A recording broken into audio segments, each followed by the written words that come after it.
Donc voilà, c'est parti. Bonsoir à tous. Nous sommes très heureux de vous accueillir encore ce soir pour un nouveau webinaire. Ça fait longtemps qu'on n'avait pas réitéré l'expérience des webinaires, mais on a eu assez de demandes pour avoir des informations complémentaires concernant le digital workflow et ses composantes.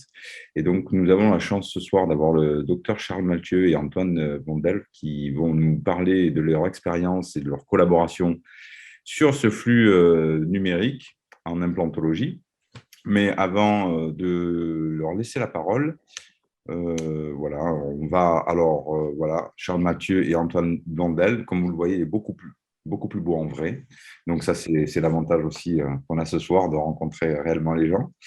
Et donc 40 minutes pour parler du flux numérique et donner toutes ses composantes. On va vous donner aussi quelques éléments pour aller plus loin. Bien sûr, comme vous le savez, ces webinaires s'inscrivent dans un protocole d'information et de formation qu'on propose à la SI Academy, qui se décompose en plusieurs niveaux. Donc, niveau débutant, où on organise des événements pour informer sur les solutions et pratiques qui se réalisent aujourd'hui en implantologie, avec différents niveaux pour pouvoir aller jusqu'à un niveau intermédiaire ou avancé, où on va proposer soit des journées workshop pour découvrir des protocoles, des techniques plus spécifiques, ou les formations lisses, où nous vous proposons d'accompagner un praticien expérimenté dans un protocole ou une solution Southern avancée pour comprendre davantage sa mise en application. Donc, nous avons aussi, en complément de ce webinaire auquel nous allons participer ce soir, organisé une journée le jeudi 7 juillet à Aix-en-Provence, voilà, où vous aurez la possibilité de voir beaucoup plus en détail et de pouvoir aussi manipuler si vous le souhaitez. Donc, j'espère qu'après ce webinaire, vous aurez envie d'en savoir davantage et vous inscrire à cette formation qui aura lieu dans un peu plus d'un mois, voilà, qui sera animée par le docteur Charles Mathieu, Antoine Blandel et Jean-Pierre Gardella.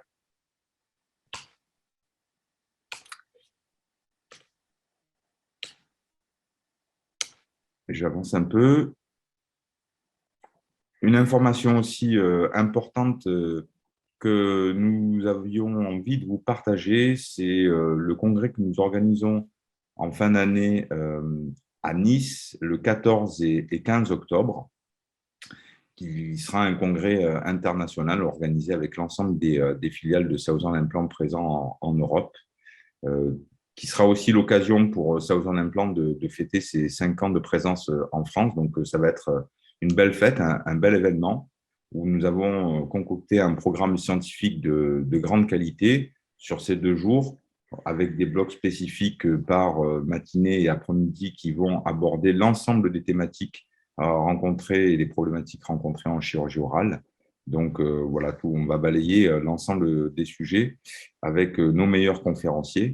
Et bien sûr, on partagera aussi de bons moments sur Nice, où on vous a concocté un programme bien sympathique. Voilà nos conférenciers français et experts internationaux qui seront présents. Et donc, voilà, on a vraiment à souhait de pouvoir vous accueillir à Nice le 14 et 15 octobre. Alors, il y a le 16, comme vous verrez, ça c'est plus pour les gens qui souhaiteraient participer à des TP, ou le dimanche matin, pour les plus courageux, on a la possibilité de faire des TP sur le système Inverta et le système Max. Bon, voilà, je vous laisse revenir vers nous si vous voulez plus d'informations.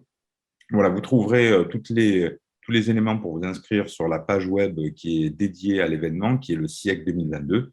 Donc, je vous invite à prendre connaissance des informations sur cette page et à vous inscrire le plus tôt possible pour profiter des meilleures conditions. Voilà, j'en ai terminé. Je vais laisser la parole à Charles et à Antoine. Petite règle avant de débuter. Vous avez un onglet qui est Q et R. Tout au long de la session, vous aurez la possibilité de poser vos questions. Donc, Antoine, qui accompagne ce soir Charles, va aussi jouer le rôle de modérateur qui va faire le récollement des questions et pourra échanger avec Charles pour vous donner plus de précision sur les propos qui vont être donnés ce soir. J'en ai terminé. Je vais te passer la main, Charles.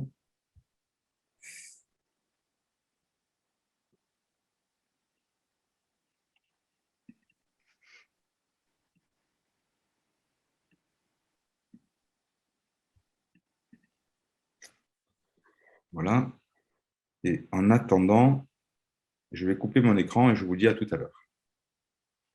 Normalement, c'est bon, là, ça s'est affiché à l'écran. Il faut juste lancer le diaporama. OK.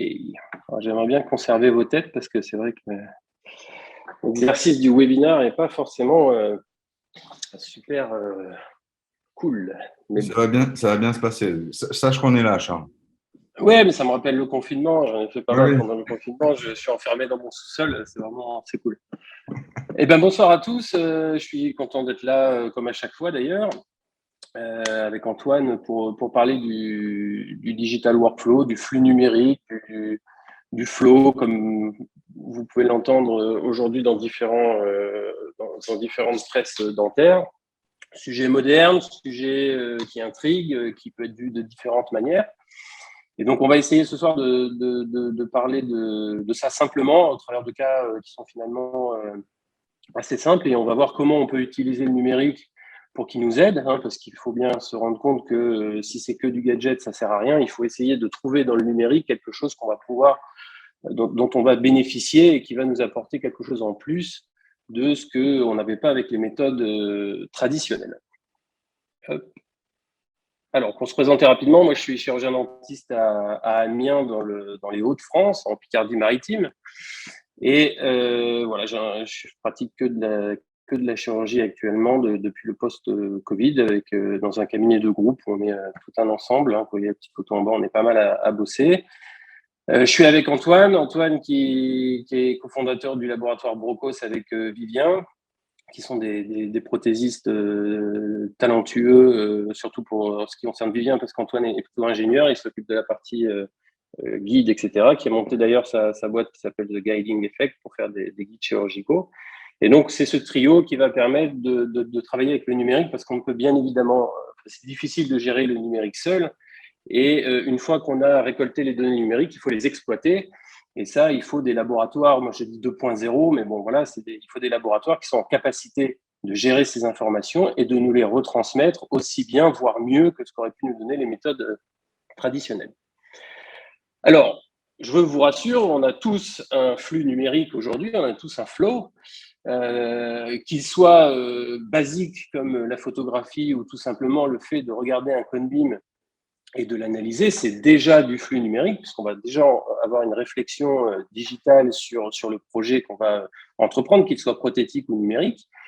Et puis, il va se rajouter différentes choses, comme l'empreinte numérique, qui, à mon sens, aujourd'hui est le premier outil numérique qu'on va pouvoir acquérir et qui aujourd'hui, dans ma pratique, quasiment à 100% est indispensable.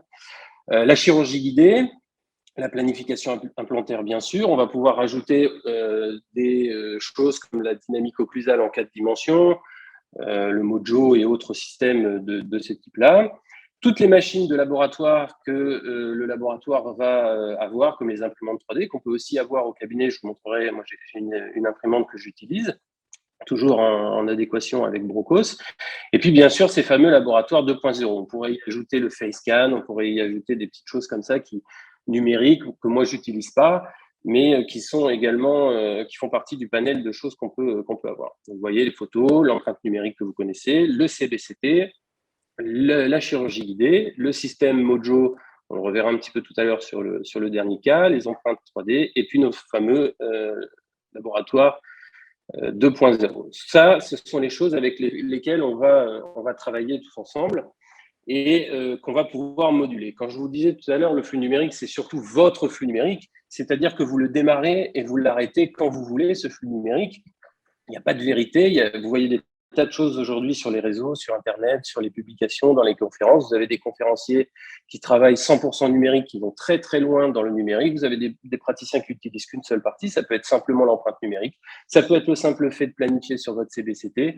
Ça peut être toutes ces choses-là que vous travaillez. Maintenant, aujourd'hui, je pense que ce numérique-là, il est indispensable sur une grosse partie du travail, peut-être pas surtout parce que c'est encore difficile à maîtriser, peut-être pas encore parfaitement au point sur certaines choses, mais de toute façon, il va falloir passer, à mon sens, au numérique pour aller encore plus loin dans la rapidité pour nos patients, dans les protocoles accélérés et aussi, je pense, dans la qualité du travail. Alors, le changement, c'est maintenant, ça n'a pas vraiment marché. Donc, j'ai lu cette superbe phrase qui dit que tout changement est difficile au début, compliqué au milieu et magnifique à la fin. Et c'est vraiment un petit peu ce que je pense du numérique parce que on va pas se raconter. Je suis envers. Hop, excusez-moi. Hop. Voilà, donc on va pas se raconter de conneries. Le numérique, c'est comme tout, c'est compliqué. Il y a une courbe d'apprentissage. Quand le commercial vient vous dire qu'il veut vous vendre une caméra numérique à 50 000 balles, qu'elle n'aime pas le métal, qu'elle n'aime pas la salive, elle n'aime pas le sang, elle n'aime pas les mouvements, bon, vous ne faites pas le chèque tout de suite, tout de suite. Quand il faut analyser les données sur l'ordinateur, passer les soirées sur l'ordinateur à faire des planifications sur les logiciels, programmer ses chirurgies guidées, la chirurgie guidée aussi en elle-même, ça courbe d'apprentissage, c'est pas toujours évident de réaliser des belles chirurgies guidées au départ. Il y a des étapes, il y a des points clés, il y a des choses comme ça qui sont à respecter. La production, c'est pareil. Antoine vous en parlera sûrement, mais sur la partie labo, il y a eu des choses aussi à appréhender sur les réglages, sur la manière dont on imprime, sur ces étapes de fabrication. Donc, quoi qu'il en soit, c'est comme avec la version classique, il y a toujours une phase d'apprentissage. Rien ne se fait d'emblée et il faut apprendre à utiliser ces différents outils.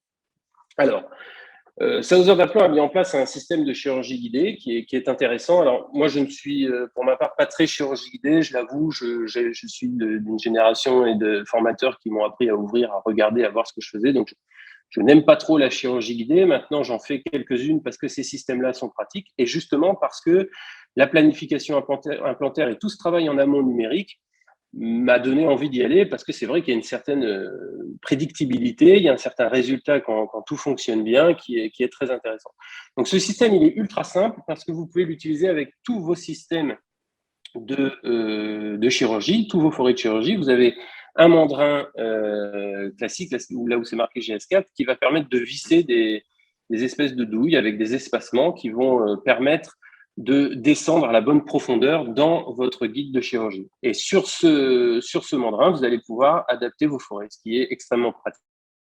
C'est démontable. Moi, pour ma part, j'ai 4 mandrins avec les 4 douilles qui sont déjà montées dessus et je change en fonction du cas chirurgical que j'ai pour éviter tout simplement d'avoir des pièces à manipuler. Donc là, je vous ai fait des effets spéciaux de dingue. Donc vous avez le mandrin, la douille, le forêt et on rentre dans le guide chirurgical. Voilà, c'est un petit peu de maîtrise de keynote, mais voilà, je suis assez content. Alors, pour résumer ça, vous avez une magnifique vidéo de Jean-Pierre Gardella sur le site de Sauser. Je vous invite à la regarder parce que c'est très bien fait, comme tout ce que fait Jean-Pierre. Donc, c'est bien filmé, c'est bien expliqué. Les cas sont très, très beaux et vous allez vraiment comprendre comment fonctionne le système et vous allez surtout le voir en live. Donc, pour illustrer un petit peu les propos sur le numérique, on va parcourir 2 cas cliniques, un cas antérieur simple et puis un cas de Holland-Ford qui est un cas global et on va voir comment on peut, sans numérique, gérer ce cas. Donc, je vous présente Loïc qui a 46 ans. Loïc, c'est un épileptique majeur. Il a fait une crise d'épilepsie sur son vélo. Il est tombé et il s'est malheureusement fracturé ses 2 incisives, la centrale et la latérale. Et puis, bon, il était en vacances, bien évidemment. Il est allé aux urgences. Et aux urgences, ils lui ont mis une attelle de contention. Et moi, je l'ai retrouvé 6 mois après avec son attelle de contention. Donc, il n'en pouvait plus. Mais en même temps, il sent bien que s'il n'y a pas la contention, les deux dents tombent. Donc, il a gardé sa contention et puis il s'est fait. Il n'a pas un gros budget, il est enseignant, il ne veut pas rester sans dents. Et donc, comme je suis un grand passionné des protocoles accélérés et que Sauser en implant répond bien à ma demande pour ça, je réalise toujours le même protocole. C'est-à-dire que je fais des photos de la face, photos intrabuccales, je fais une empreinte numérique, comme vous pouvez la voir en dessous, et je fais un cone beam. Et puis là, je vais pouvoir réfléchir. Alors, je regarde déjà avec le patient le cone beam pour voir un petit peu la première tendance, s'il va y avoir une greffe, pas greffe, si on peut poser les implants, etc. Je lui explique. Et puis ensuite, en interne, avec mon labo, donc avec Brocos, je regarde un petit peu le cas sans le patient, mais j'ai déjà beaucoup de données puisque j'ai les photos, j'ai sa bouche, j'ai l'empreinte de sa bouche, j'ai le cone beam donc pour avoir tout ce qui est dentaire et osseux. En un seul rendez-vous, ça m'a pris 10 minutes de faire tout ça et j'ai déjà toutes ces informations-là. Je passe la main au laboratoire, je leur envoie toutes ces données et ils vont travailler sur le sujet. Donc, je donne la main à Antoine qui va vous expliquer un petit peu comment il aborde les choses. Donc bonjour à tous tout d'abord. Comment on aborde le sujet? C'est assez simple. Comme l'a dit Charles, on reçoit toutes les données. Le maximum de données est le mieux. Photos, DICOM, scan, des fois aussi ce que vous souhaitez faire ou l'idée que vous avez eue. Nous, comment ça fonctionne? On compile toutes les données du patient. On propose un projet prothétique tout d'abord. Euh, qu'on envoie au dentiste. Après validation ou modification, on fait le nombre d'allers-retours qu'il faut pour que le projet soit validé par le dentiste. Et une fois que le projet est validé par le dentiste, là, on attaque donc ce qui va être planification implantaire si besoin, phase provisoire et phase définitive par la suite. On fonctionne sous validation. Alors aujourd'hui, les logiciels se développent de plus en plus. Donc, on envoie soit des viewers, soit des rapports PDF, soit voilà, il y a vraiment pas mal de choses pour valider tout ça. La durée, alors aussi, ce qui se passe aujourd'hui dans les labos, c'est que, comme le Tu me disait dis là quand Charles, je passe parce que tu n'as pas l'accès. ouais, Si tu veux que je passe les comme je disais, diapos. donc tu peux passer celle-ci d'ailleurs. Allez. Donc voilà, comment on peut fonctionner aujourd'hui les labos, donc différentes organisations avec le numérique uniquement. Une fois qu'on reçoit les fichiers, donc nous, ce qu'on explique, on fait la pré-modélisation, on va dire le plan de traitement. Ensuite, on fait la chirurgie guidée. Une fois que la chirurgie guidée est faite, on peut modéliser le guide. Et puis après, différentes façons peuvent se faire. Soit on fait tout en interne dans les laboratoires, donc aussi bien l'impression 3D, l'usinage, le maquillage et bien sûr l'expédition. Ou sinon, aujourd'hui, il y a plus en plus de praticiens qui s'équipent soit d'une machine d'impression 3D ou d'une machine d'usinage, ou les deux. Et auquel cas, il y a beaucoup de labos aujourd'hui en France qui proposent qu'un service de modélisation. Et donc, toute la phase de production se fait chez le praticien. Alors, il y a beaucoup d'avantages aujourd'hui à la faire au niveau impression 3D sur la phase provisoire, on va dire, c'est que les allers-retours avec le laboratoire sont assez rapides. Vous, ça vous permet, praticien, de pouvoir tester en bouche, de ne pas attendre, de ne pas avoir on va dire des gros délais pour recevoir les pièces. Et puis, voilà, la phase définitive, aujourd'hui, se fait la plupart du temps en labo. Tu peux switcher. Allez. Donc alors, comment ça se passe? Donc, une fois que le projet a été validé avec le praticien, on attaque la chirurgie guidée.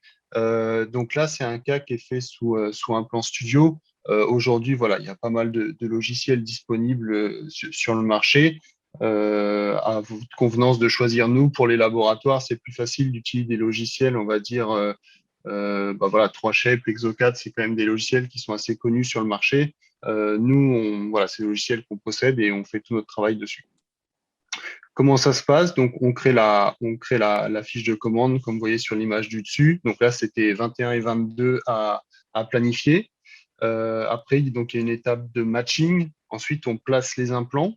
Une fois que les implants sont placés, moi, j'envoie une prévisualisation donc, ici à Charles, qui me dit oui ou non. Si c'est oui, on peut designer le guide. Si c'est non, souvent on se fait un petit, soit un TeamViewer, un Anydesk. Voilà, il prend la main sur mon ordinateur, on en discute, on place, et puis une fois que le praticien a validé, on passe sur l'étape de design. Donc tu peux passer. Donc voilà, ça c'est typique le rapport qu'on envoie. Donc celui-là, c'était bon, donc il a été validé par Charles. Et une fois que le rapport est validé, donc les implants sont verrouillés dans le logiciel. Donc ça, c'est bien important. C'est-à-dire qu'une fois qu'on a eu cette discussion, que vous êtes en accord sur le placement des implants, on verrouille. Là, on ne peut plus toucher les implants pour tout ce qui est le design du guide. Tu peux passer. Donc voilà, là, c'est une fois qu'on design le guide.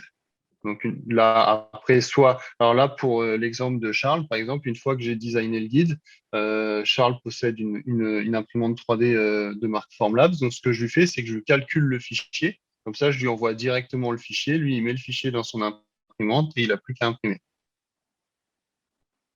Tu peux passer. Alors ça, je peux peut-être, tu veux que j'explique, Charles, ou je te laisse l'expliquer? Non, je vais expliquer. En fait, c'est très simple. Une fois que j'ai récupéré le guide, je mets les douilles qui sont fournies par Southern, c'est ce que vous voyez avec la sleeve. Et il y a bien évidemment une longueur entre le forêt et le passage du guide qui est à déterminer. Alors, heureusement, comme je leur fais, même si ma photo n'est pas très belle, Manu, je fais des petits yeux à Antoine et il me calcule la douille directement. Donc, j'ai plus qu'à regarder la couleur et les chiffres. Donc, violet, violet, 14, 14, jusqu'à là, j'y arrive. Du coup, c'est prêt pour la chirurgie. Mes assistantes sont au courant, elles me sortent le matériel. Et on n'a plus qu'à utiliser cet instrument-là. Ce que j'ai pas dit à Charles, je lui fais volontiers parce qu'en fait, quand vous allez sur le site de Southern, non, mais je veux pas savoir. Ah, je te le dis pas du coup. Laisse-moi croire que tu le fais pour moi. Donc non, je préfère pas savoir. Je le fais pour toi et je fais tous les calculs. Non, sur le site de Southern, vous avez dans Cyril, si je dis pas de bêtises, vous avez un calculateur qui vous aide en fait à définir la bonne hauteur parce qu'on définit aussi la hauteur de bague par rapport à l'espace et la profondeur de l'implant par rapport à la muqueuse. Donc voilà, une fois que le guide est fait, donc au niveau du labo, on match toutes les données et puis on fait. Donc là, on a les implants qui sont mis en place. Là, ce qu'on voit, c'est les analogues numériques. Et puis comme ça, on a juste à modéliser la prothèse. Ici, elle est usinée ou imprimée en 3D en fonction des étendues. Et puis elle est envoyée. Donc là, elle est imprimée chez Charles. Toute la phase provisoire, vu qu'il a l'imprimante 3D, est imprimée chez Charles. Et le définitif sera usiné. Voilà, donc ça, c'est la machine Formlabs. Je passe pas une très très bonne soirée là. Je viens d'apprendre que Manu n'aimait pas ma photo et qu'Antoine, tu faisais pas tu faisais pas que pour moi les calculs de douille, donc je suis assez déçu, mais bon, je vais faire avec pour continuer, même si c'est assez dur. Donc voilà, sur la Formlabs, donc c'est une imprimante, hein, c'est gros comme un micro-ondes à peu près. Vous avez deux copines à côté qui sont une machine pour nettoyer avec de l'alcool isopropyl machin. Voilà, et une chambre à UV pour durcir le matériau, comme on pourrait le faire avec un composite. Donc, Antoine m'envoie tous les trucs tout faits. Moi, j'ai absolument rien à faire. C'est sur un fichier informatique. Je branche, mon ordinateur et la Formlab sont connectés en Wi-Fi et ça imprime. Il y a juste un petit peu de travail en sortie, c'est-à-dire que là, c'est mes assistantes aussi qui le font parce que je suis une grosse feignasse, qui vont couper les petites tiges blanches que vous voyez pour ne laisser que les parties bleues. Elles ébarbent très légèrement, mais ça s'en va au doigt ou éventuellement avec une petite lame de bistouri. C'est vraiment très simple. Elles le trempent sur un temps donné dans l'alcool. Et puis, même chose, un temps donné à la lumière.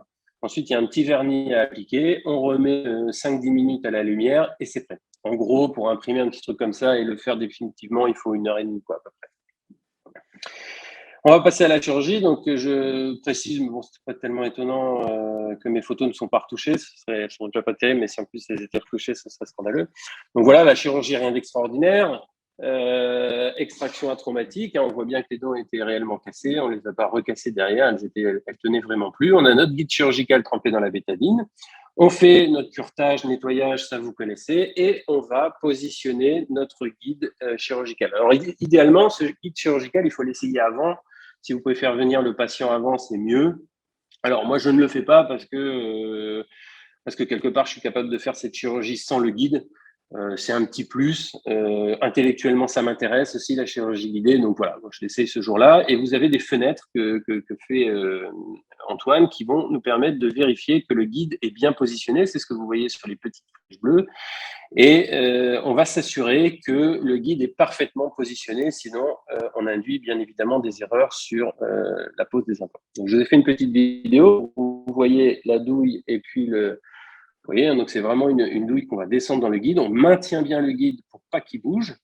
Et puis, on va jusqu'à la butée. Vous voyez, là, c'était la douille de 14. On va jusqu'à la butée. On remonte, on y va doucement. Et puis, vous voyez, on remonte de l'os pas mal avec ces forêts-là. Moi, j'utilise plusieurs implants chez Southern Implants. J'utilise beaucoup d'implants de chez eux parce que je les adore. Les implants, pas toi Manu. Donc j'utilise beaucoup d'implants Bone-Level qui sont surface MSC, c'est-à-dire qu'en fait ils sont lisses au col et puis sur le reste ils sont rugueux.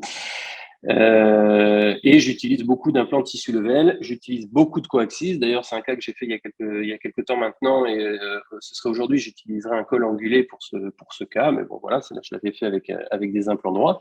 Donc, vous voyez, hein, je vous ai refait une photo de la douille qui est bien embutée, il faut bien s'assurer de ça. On va donc poser nos 2 implants. Ce sont des implants qui torquent beaucoup. Donc là, on avait un torque, je crois, de 45 ou 50 newtons, ce qui nous permet largement d'aborder la mise en esthétique immédiate sans complexe, en donnant quelques consignes aux patients. Vous savez, les prothèses ne doivent pas être en fonction dynamique ni statique. Et bien évidemment, dire au patient qu'il faut qu'il arrête le pain, qu'il arrête les choses dures, pas de sandwich, pas de choses comme ça. Comblement osseux, petite greffe de gencive, je crois, oui. Et on va mettre nos petits piliers provisoires qui sont mis en place, vissés. Et donc, vous avez vu que sur le provisoire qu'on a imprimé, il y a 2 petites ailettes. Et ces ailettes vont nous permettre de positionner comme il faut les provisoires qu'on va relier à la résine. On fait une petite finition, hein, je vous apprends rien. Vous savez que les provisoires, on fait une petite concavité antérieure pour enfermer la gencive, etc. Bon, ça, vous connaissez ces critères-là, c'est pas tellement le sujet. Et vous voyez qu'on a un résultat qui est tout à fait correct esthétiquement et qui va permettre au patient de repartir avec des dents. Donc là, pour lui, c'est quand même assez génial ce cas, parce que il vient avec sa barre de contention qu'il a depuis 6 mois, ses dents sont cassées, il est un petit peu stressé, il vient, on lui fait une anesthésie locale, on lui a retiré les dents, on lui a posé les implants, il a des prothèses qui sont esthétiques et fixes, on lui a nettoyé les dents, retiré la tête de contention. Donc pour lui, c'est vraiment une journée où il y a une grosse révolution, et on lui a fait ça assez rapidement, puisque la chirurgie guidée permet d'aller assez vite. Alors, c'est pas un pro du brossage, hein, c'est un peu un cochonou. Bon, je me bats avec lui encore actuellement pour ça, mais bon, bref, on va y arriver. Donc, vous voyez, là, on a positionné les implants par rapport à notre guide. Alors, il serait intéressant de faire scan avant, scan après, et puis de rematcher par rapport à la chirurgie guidée. Bon, là, on a un bon résultat. Moi, de toute façon, je pompe quasi systématiquement, donc on arrive à se récupérer. Et puis 3 mois plus tard, hein, donc vous voyez, il a bien clopé, il a brossé comme il a pu, c'est-à-dire pas beaucoup. Donc on renettoie. Et puis vous voyez qu'on a une gencive qui est plutôt pas mal. On est même bien plus coronaire qu'on était au départ, donc ça a plutôt bien fonctionné. Et puis là, on va reprendre notre phase numérique, puisque on va rester dans cet même état d'esprit. On a les empreintes initiales qu'on avait avant, et là, rebelote, on va refaire des empreintes. Donc, pour faire les empreintes, on va retirer nos prothèses provisoires, on va découvrir notre profil d'émergence qui va être façonné. Alors ça, c'est pas un cas forcément magnifique, parce qu'il y a des abfractions assez importantes.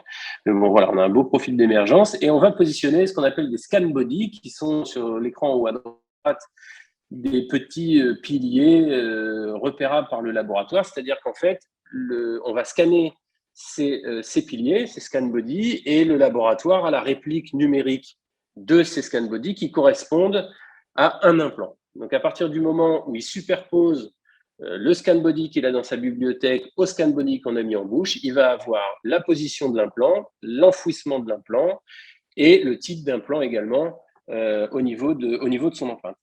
Et donc là, on est toujours en 100% numérique, on n'a mis aucun produit dans la bouche de notre patient. On peut même comparer ce qu'on avait avant, ce qu'on avait après, puisque notre empreinte numérique qu'on avait initialement, on l'a conservée. Et puis, on va, une semaine après, 15 jours après, en fonction du labo, poser 2 couronnes en zircone monolithique de base, vraiment basique, parce que malheureusement, ce monsieur n'a vraiment pas beaucoup de budget. Alors, on a fait comme on a pu pour lui faire quelque chose de plutôt sympa. On a renettoyé, on le motive un petit peu à l'hygiène. Il a un dentiste qu'on a prévenu. D'ailleurs, il l'a revu depuis. Le correspondant m'a envoyé une petite photo. C'était sympa. Il m'a envoyé ça. Il l'a vu lundi. Bon, apparemment, il a mis des petits compos sur les dents où il y avait des abfractions. Il n'est pas plus doué que moi en photo, donc je suis assez content. Et visiblement, vu qu'il n'a pas fait de séance de maintenance, a priori, il brosse un petit peu mieux. Et puis voilà, il a un sourire, il a des dents. Et on a géré ça en 3 rendez-vous, enfin en 4 rendez-vous avec la consultation où on a fait tout notre charting numérique. Et ça s'est fait sans encombre, sans problème, qu'avec des éléments numériques. Donc ça, c'est un cas voilà, qui est géré 100% numérique et quelque part un petit peu la chirurgie aussi, puisque c'était une chirurgie guidée. Voilà. Et puis là, on va passer à un cas un petit peu plus compliqué, complexe, voilà, parce qu'on a plusieurs problèmes. On a le problème de Philippe qui a 74 ans, qui a un peu de parodontite et puis surtout il lui manque des dents et il a changé de femme. Donc il vient me voir et puis il me dit bah voilà, ma nouvelle compagne trouve que mon sourire n'est pas éclatant. Il ne comptait pas faire de télé-réalité, mais quand même. Et puis il commence à être embêté aussi pour manger. Vous voyez que c'est pas non plus un grand spécialiste du brossage. Hein. Ils sont pas, je sais pas si c'est le Hauts-de-France, mais voilà. Et donc, on va raisonner exactement pareil. C'est-à-dire que on fait notre consultation, on sait que là, vu les mobilités, l'os, etc., on va partir sur une restauration full arch, donc on lui explique. Et puis, on va rentrer dans notre même processus, on va juste rajouter l'analyse 4D, c'est-à-dire le Mojo. Alors, pourquoi le Mojo dans ce cas-là en particulier, moi, je ne fais des Mojo qu'en initial sur les full arch ou sur des bridges de plus de 3 éléments. Pourquoi déjà parce que Vivien manipule ça avec énormément de brio de chez Brocos, donc il sait analyser les données, il est très fort en occlusion. Et donc, à deux, on peut réfléchir intelligemment à l'occlusion qu'on va donner par la suite et surtout voir s'il n'y a pas une pathologie articulaire importante et si on peut y aller raisonnablement. Et si oui, comment on va tricher sur l'arcade du bas éventuellement pour avoir une occlusion dès le départ qui sera déjà convenable. Donc c'est pour ça que j'utilise le Mojo. Je l'utilise vraiment pas en tant que gadget. Je viens détecter des choses pour en parler avec mon prothésiste et je trouve ça aujourd'hui plus pertinent qu'un articulateur que personnellement j'ai beaucoup de mal à appréhender. Photo de face, photo intrabuccale, empreinte numérique. Je réalise, comme on avait fait, le Conbeam, qui va me permettre de regarder un petit peu mes données osseuses. Est-ce qu'on va greffer? Est-ce qu'on va pas greffer? Est-ce qu'on va utiliser des implants angulés? Est-ce qu'on va faire un Holland 4, Holland 6? Est-ce qu'éventuellement on l'adresse à un confrère qui fait des zygos? Voilà, c'est là qu'on va faire toute notre réflexion, comme vous le faites, vous, sans cette phase numérique, ça ne change rien. Et on va analyser avec le Mojo. Donc, on a déjà nos empreintes. Il ne reste plus qu'à faire l'analyse Mojo qui, en tout et pour tout, dure à peu près une vingtaine de minutes quand c'est bien maîtrisé, entre 20 et 30 minutes, on va dire.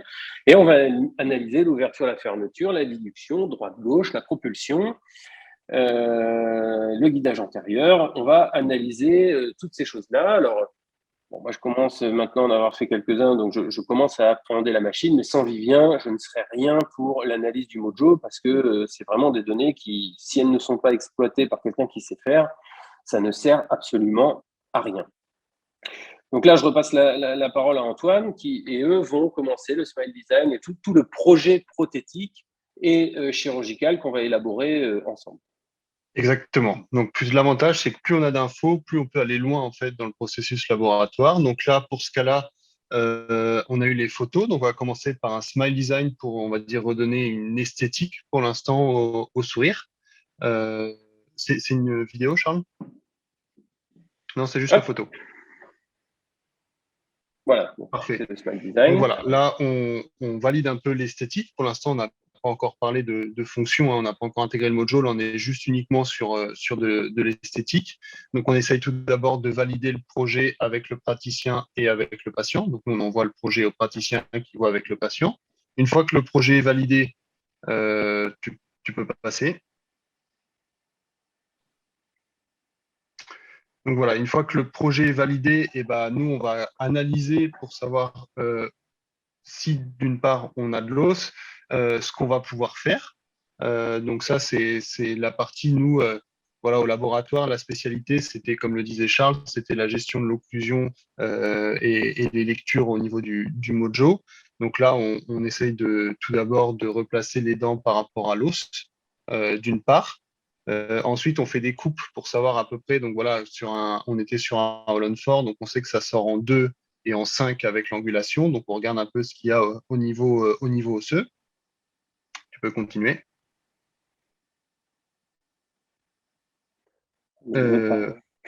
Hein? Je fais tout pour, mais ça ne veut pas. Voilà. Donc là, c'est parce qu'il y a la vidéo. Voilà. Une fois qu'on a vu, donc là, c'est ce qu'on fait avec le Mojo et la programmation des articulateurs. Donc là, on va regarder tout ce qui est entrée, sortie de cycle, tout ce qui est mastication l'échantillon pour voir si on a un engrainement complet au niveau des dents. Hop, je te laisse continuer. Voilà, donc une fois qu'on a fait ça, donc là c'est tout un système. Donc voilà, les photos c'était pour le smile design. Ensuite, on vient placer plusieurs repères. Pour tout ce qui est coupole, donc nous on utilise beaucoup les coupoles pour tout ce qui est occlusion. Donc là, on voit bien qu'on a un matching entre l'os, le scan, les dents. On place les coupoles, on se place au niveau des photos pour voilà, remettre un plan d'occlusion équilibré d'une part avec voilà, une fonction masticatoire complète. Ensuite vient donc une fois que donc là on a fait uniquement au niveau prothétique. Une fois qu'on a validé le niveau prothétique, que tout est en occlusion, tout s'engraine correctement, on passe à la chirurgie guidée. Donc là on était sur un Lone-Fort, donc en 12-22 et 15-25, on angule généralement entre 25-30 sur ces dernières. Donc là c'est préparation de la fiche, intégration du DICOM. Matching, donc là vous voyez, alors l'image elle est un peu superposée, mais ce qui est en vert en fait c'est la partie initiale. Là vous voyez vert avec la gencive beige, c'est la partie initiale qu'on vient matcher avec le DICOM. Et ensuite on rajoute le projet prothétique validé que vous voyez en bleu transparent, qui lui va nous aider en fait on va se baser pour faire notre sortie des implants, sortie des piliers. Donc voilà, donc là on voit que je me base uniquement sur l'os et sur le wax-up et puis sur la situation initiale pour poser mes implants. Donc une fois que j'ai fait ça, j'envoie un pré-rapport à Charles. On en discute, voilà, on définit souvent les longueurs. Souvent sur les Holland-Fort, on définit aussi l'inclinaison, parce qu'on est souvent proche du sinus. Je te laisse passer la suivante. Et voilà, donc après, ce qui se passe, c'est que bah, là, pour pouvoir, avec ce qui est resté comme dents, on a pu réutiliser que les deux, la 11 et la 21, et on extrait virtuellement en fait toutes les autres dents pour pouvoir placer notre guide. Alors là, on n'avait pas beaucoup de points d'appui, donc ce qu'on s'est fait, c'est qu'on a utilisé vraiment la totalité du palais pour avoir un appui assez large. Ensuite, on va dire la rotation, pour éviter la rotation, c'est uniquement basé sur 11-21, et après, on a clafeté le guide pour un maintien parfait. Donc le guide que vous voyez à côté, vous voyez les quatre trous, les quatre plus gros trous, c'est en fait les douilles, et les deux sur les extérieurs et celui du milieu, c'est pour les clavettes. Donc après, même principe, hein, je vais imprimer mon guide chirurgical et je vais vous expliquer un petit peu comment j'aborde les choses. Ce qu'il faut bien comprendre, c'est qu'à chaque étape, qu'elle soit seule ou après avec le labo, je leur transmets mon plan de traitement, ma réflexion, et eux, à chaque fois, me transmettent ce qu'ils font. Ils me transmettent les images du Smile Design, ils me transmettent les images de l'occlusion, etc., etc. Et je dis oui ou je dis non. Je garde bien évidemment le contrôle sur tout ça à chaque fois. Maintenant, vous connaissez le travail d'équipe. Quand on a une équipe qui marche et une équipe avec laquelle on a confiance, bien évidemment que l'énorme partie du travail est très bien réalisée déjà par mon labo. Et après, on vient chercher des petites choses. Alors, je ne suis pas sûr que les images qu'on avait de la guidée étaient ce qu'on avait programmé, parce que je crois qu'on avait perdu les images. On l'a reprogrammé pour que ce soit plus didactique pour vous. Bon, dans la quasi-totalité des cas, comme tout praticien qui va opérer, on est toujours un peu chiant, on rallonge, on raccourcit, on angule, etc. On passe un petit peu de temps pour tout dire, hein, même si ce n'est pas moi, parce que je ne sais pas le faire et je n'ai pas envie de le faire, parce que tout le monde a une vie, je n'ai pas envie de passer mon temps derrière mon ordinateur. Donc Antoine fait les matchages, etc. Il ramène les données, les CBCT, les machins. Et après, moi, je dis plus court, plus long, plus angulé, etc. Mais bien évidemment que plus le cas est complexe, et plus on va passer de temps dessus. Et c'est l'avantage ce que je veux dire, c'était l'avantage du numérique, c'est qu'en fait, on peut aller très vite dans la transmission des données. On envoie le Smile Design, Charles nous répond immédiatement, on peut passer à la phase prothétique, on lui envoie, c'est répondu. Donc c'est quelque chose qui est assez facile, quoi. Exactement. Je me souviens que ce cas, il était assez pressé, monsieur, parce qu'il avait des problèmes de vacances, de machin. Enfin, bref. Et donc, du coup, je crois que le lendemain, déjà, tout était déjà calé. Vivien, il m'avait fait le smile design et le guidage. Je l'ai validé dans l'après-midi. Antoine m'a fait le guide le soir et je crois que je l'ai opéré une semaine après ou 10 jours après. Alors, pour le full arch, moi, vraiment, j'aime pas la chirurgie guidée parce que je ne sais pas faire des guides à étage, etc. J'y viendrai certainement, mais pour l'instant, voilà, c'est quelque chose que je ne fais pas forcément. Et donc, moi, j'aime bien ouvrir, j'aime bien voir, j'aime bien changer d'avis, j'aime bien exploiter l'os, etc. Bon, là, ce cas-là, il s'y prêtait bien parce que il y avait du volume, etc. Donc, j'ai fait la chirurgie guidée parce qu'encore une fois, intellectuellement, ça m'intéresse, ça m'interpelle. Donc, on a fait ce guide, positionné au niveau de ces incisives centrales, toujours avec la même fenêtre pour bien vérifier que c'est enfoncé. Et ensuite, on fore le palais et la mâchoire pour placer des douilles de positionnement que je ne vous ai pas mis sur la photo parce qu'il fallait que je manipule. Mais sinon, il y a des douilles qui rentrent à l'intérieur de ces petits puits et qui vont permettre de stabiliser le guide. Et puis après, c'est le même principe. On va utiliser nos forêts habituelles, nos douilles habituelles, et on va travailler là-dessus. Alors, moi, j'aime pas trop non plus la chirurgie guidée, pour tout vous dire, dans ce genre de cas, parce que comme vous le savez, le but du jeu, c'est d'aller faire une mise en esthétique, une mise en charge, en tout cas immédiate, et que je n'ai pas la sensation du forage quand je passe à travers les douilles. Et donc, je perds en tout cas, j'en ai la sensation de perdre ma sensibilité osseuse. Je ne sais pas si je vais sous-forer, etc. Et ça me pose vraiment beaucoup de problèmes. Donc là, on avait des implants qui étaient très longs, dans un os qui était assez important. Donc, ça m'a pas perturbé de le faire. Mais je vous avoue que pour ce genre de cas, j'aime bien garder mon sens clinique au moment où j'ouvre et surtout ma sensibilité au niveau du forage que voilà, je peine à avoir avec la chirurgie guidée. Mais en tout cas, bon, voilà. Donc, je fais ma chirurgie. Et moi, je ne fais pas de mise en esthétique immédiate, c'est-à-dire que je le fais ou le soir ou le lendemain et je sépare le temps chirurgie du temps prothèse. Donc, comment je fais ça? Eh bien, c'est très simple. Je fais ma chirurgie concentrée sur la chirurgie. Je fais tous mes aménagements osseux, muqueux, vous connaissez ça. Je place mes multi-unités. Et immédiatement après la chirurgie, je réalise 2 empreintes. Je réalise l'empreinte des multi-unités et l'empreinte des scan body pour que le labo ait le positionnement des implants. Donc, on fait un petit scan de contrôle. Bon, voilà, c'est un Lund-4 classique avec 2 implants angulés juxtasinusien. Il y en avait un qui traversait d'ailleurs, et puis 2 implants plutôt centraux. Qui étaient des implants assez longs, toujours des MSC avec cette surface hybride au niveau du col et rugueux sur la suite. Donc voilà mes 2 empreintes. Et puis forcément, on va me dire comment tu fais l'occlusion. L'occlusion, j'ai pas besoin de la faire puisque les empreintes ont été mises à l'avance. On a fait l'empreinte de l'existant et ensuite on a fait tout notre smile design dessus. Et là où je me laisse une chance, c'est que je me dis quand même en bon pessimiste du Nord que éventuellement il pourrait y avoir des erreurs. C'est pour ça que je sépare personnellement. Alors, c'est une méthode, il y en a plein d'autres, que je sépare le temps chirurgie du temps prothèse. Donc, je fais mes empreintes et j'envoie au labo. Ce qu'il faut comprendre dans une caméra d'empreinte, c'est que ça va être beaucoup plus facile de faire une empreinte à la mandibule, au maxillaire, qu'à la mandibule. Pourquoi? Parce qu'une empreinte numérique, une caméra d'empreinte numérique va enregistrer les zones qu'elle connaît. Donc, il lui faut des zones, qu'on appelle des zones discriminantes, pour qu'elle reconnaisse où elle est déjà passée. Et donc, forcément, sur le palais, c'est beaucoup plus simple qu'à la mandibule, surtout une mandibule atrophiée.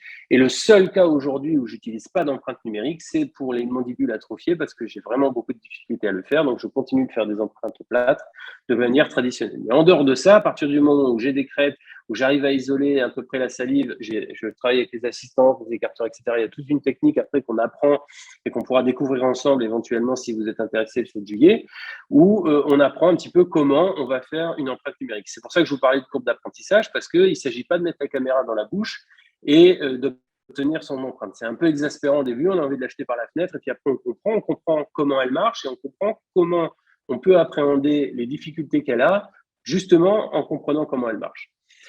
Donc, je fais mon empreinte et là, Vivien, qui est exceptionnel là-dedans, je lui envoie les fichiers, il a déjà à peu près tout préparé, il match les 2 palais de la nouvelle empreinte et de l'ancienne empreinte. Pourquoi? Parce qu'il y a beaucoup de surfaces discriminantes, donc il arrive facilement à le faire, je vous dis bien qu'il arrive facilement à le faire.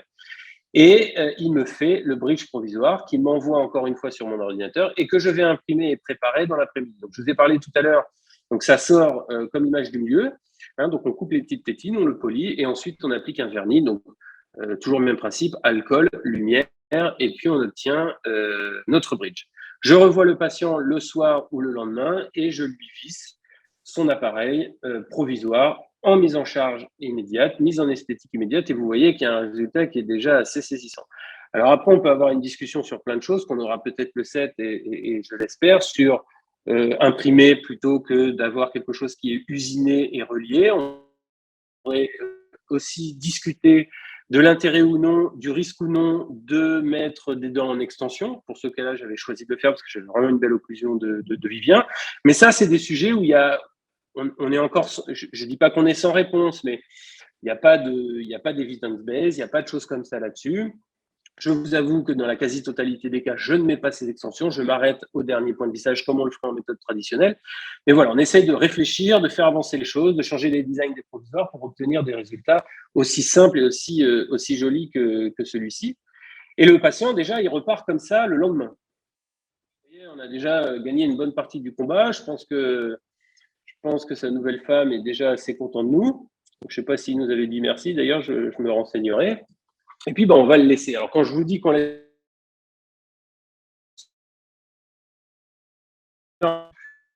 des messages, des mails, on demande aux assistantes d'appeler. Pourquoi? Parce qu'il faut qu'il mange mou, tout ce qui s'écrase à la fourchette. On lui dit de prendre une fourchette et qui peut manger que les choses qui s'écrasent à la fourchette. On le torture sur l'hygiène.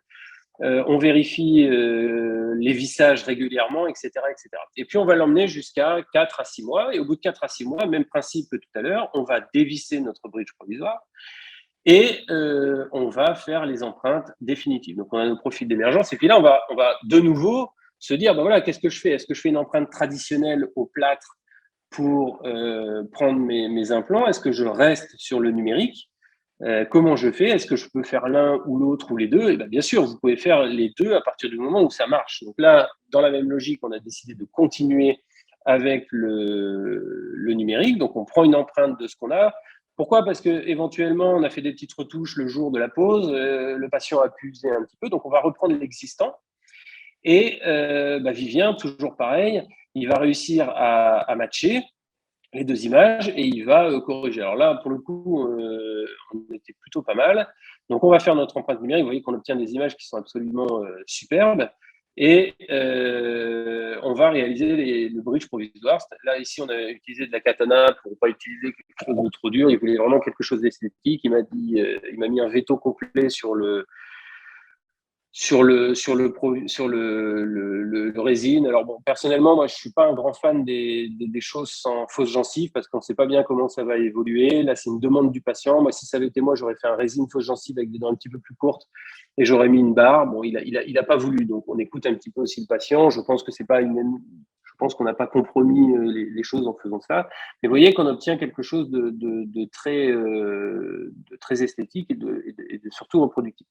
Il y a une étape dont je ne vous ai pas parlé. Je ne voulais pas montrer d'ailleurs, il manque une diapo parce que je ne les avais pas fait à l'époque. Je ne savais pas que j'allais pouvoir montrer ce cas. Bien évidemment, il y a cette histoire de passivité. Il faut bien évidemment faire un essayage, une poutre, soit en plâtre, qui peut être usinée d'ailleurs en plâtre, ou alors on peut utiliser de la zircone préfritée, qui est une zircone qui va être très blanche, qu'on va visser. Et puis là, c'est comme vous le connaissez sur les méthodes traditionnelles, on vérifie si ça pète ou si ça pète pas. Si ça pète, on a perdu, on fait l'empreinte. Si ça pète pas, on a gagné. En l'occurrence, ça n'avait pas pété. Donc, on a fait faire le bridge définitif. Voilà, on obtient un résultat qui est plutôt sympa. Donc ça, c'est l'avant, le pendant. Et bon, il trouvait qu'il avait un sourire un petit peu trop généreux, donc on a raccourci un peu les dents. Il souriait moins qu'au début. Je pense que sa nouvelle femme était devenue une femme moins nouvelle, et donc peut-être que ça se passe moins bien. Je sais pas, il n'était pas en forme ce jour-là.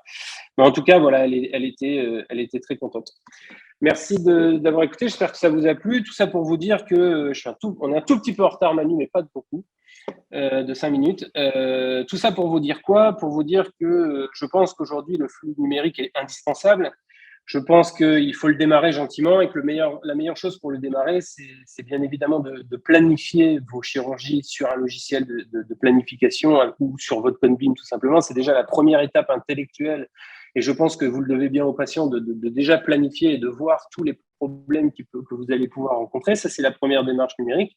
Et à mon sens, une caméra d'empreinte optique aujourd'hui, c'est fiable, ça marche, c'est absolument génial, surtout pour les cas simples, voire les cas multiples. Alors après, bien évidemment, c'est une courbe d'apprentissage. J'ai pas fait des efforts avec la caméra du jour au lendemain, j'ai appris à le faire progressivement.